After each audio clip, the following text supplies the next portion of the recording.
మా అత్తయ్య వాళ్ళ బ్యాక్ యార్డ్‌లో చాలా రకరకాల సీజనల్ ఫ్రూట్స్ వచ్చే ట్రీస్ ఉంటాయన్నమాట. అవి మీకు చూపిస్తాను. ఫస్ట్ అయితే జామకాయ చెట్లు ఒక 4, 5 ఉన్నట్టున్నాయి ఇవి.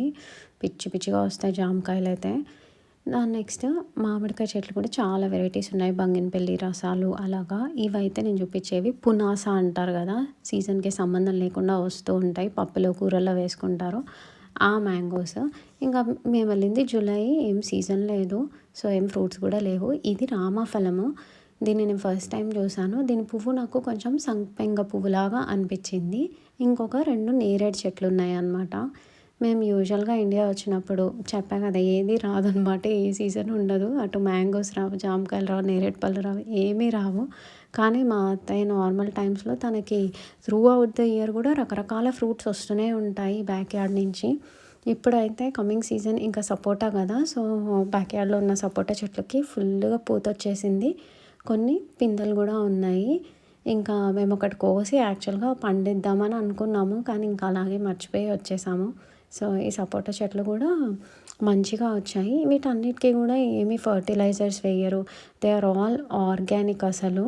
ఇంకొక 2, 3 అరటి చెట్లు కూడా ఉన్నాయి. చిన్న అరటి పళ్ళు వస్తాయన్నమాట దీనికి. చాలా బాగుంటాయి. ఈ పెద్ద దానికంతా మా అత్తయ్య బాగానే ఓల్డ్. సో, మెయింటైన్ చేసుకోవడం కష్టం కాబట్టి డ్రిప్ సెటప్ చేసాము. ఆ డ్రిప్ ద్వారానే ప్రతి చెట్టుకి కూడా వాటర్ వెళ్తాయన్నమాట మోటర్ వేయంగానే. సో, దానివల్ల కొంచెం మెయింటెనెన్స్ ఈజీగా ఉంటుంది. వాటర్ పెట్టడానికి అంత స్ట్రగుల్ ఉండదు. అలా ఈ గార్డెన్ అయితే మెయింటైన్ అవుతుందన్నమాట మంచిగా. దాని తర్వాత ఇది కూడా నేను ఫస్ట్ టైం చూసిన చెట్టే. ఇది వాటర్ యాపిల్ అని పిలుస్తారు. వాటర్ యాపిల్ నేను తిన్నానో లేదో కూడా నాకు గుర్తులేదు. దాని నెక్స్ట్ ములక్కాయ చెట్టు. ములక్కాయ చెట్టు ఎంత ఈజీగా పెరుగుతుంది అండ్ అబండెన్స్ కదా! అసలు ములక్కాయలు కూడా విపరీతంగా కాస్తాయి. ఇప్పుడే పూతొస్తూ ఉంది. ఇంకొన్ని మంత్స్‌లో ఫుల్‌గా ములక్కాయలు వచ్చేస్తాయి. అండ్ సీజన్‌తో సంబంధం లేకుండా ఏదైనా వస్తదా అంటే అది నిమ్మకాయలే. ఎప్పుడూ నిమ్మకాయలు ఉంటాయి ఇంట్లో. సో, అలా కొన్ని నిమ్మకాయలు అయితే ప్లక్ చేసుకున్నా నేను. ఇంకా ప్రతి పల్లెటూరు ఇంట్లోనూ ఆర్ తోటలోనూ ఉండే చెట్లేంటి కొబ్బరి చెట్లు. సో, ఇంకా కొబ్బరికాయలు కూడా వస్తూనే ఉంటాయి. అండ్ ఇది ఉసిరి చెట్టు. ఈ ఉసిరి చెట్టు బతకాలా వద్దా అన్నట్టు బతుకుతూనే ఉంది. ఒక 3, 4 ఇయర్స్ నుంచి అలానే భూమిలోకి ఉండిపోయింది. రీసెంట్‌గా కొన్ని గ్యాప్స్ ఉంటే కొన్ని చిన్న మామిడి చెట్లు వేశారనమాట. ఇంకా కరివేపాకు అయితే అసలు అది ఒక మినీ తోట అనమాట కరివేపాకు.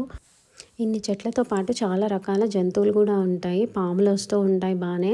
అండ్ ఈ కోతులు ఉన్నాయన్నమాట ఊర్లో. ఇంకా అందరు ఇళ్ళలోకి వెళ్ళి ఇలా మంచిగా ఉన్న చెట్లన్నీ పాడు చేసేసి ఫ్రూట్స్ ఏమన్నా వస్తే కోసి పడేసి ఇంకా వాటి ఇష్టం ఉన్నట్టు చేస్తూ ఉంటాయి అన్నమాట. అది సంగతి. వీడియో కనుక నచ్చుంటే నా ఛానల్ని చెక్అవుట్ చేసి వేరే షార్ట్ వీడియోస్ ఉంటాయి చూడండి. ఒకవేళ నచ్చితే కనుక నా ఛానల్ని సబ్స్క్రైబ్ చేసేసుకోండి.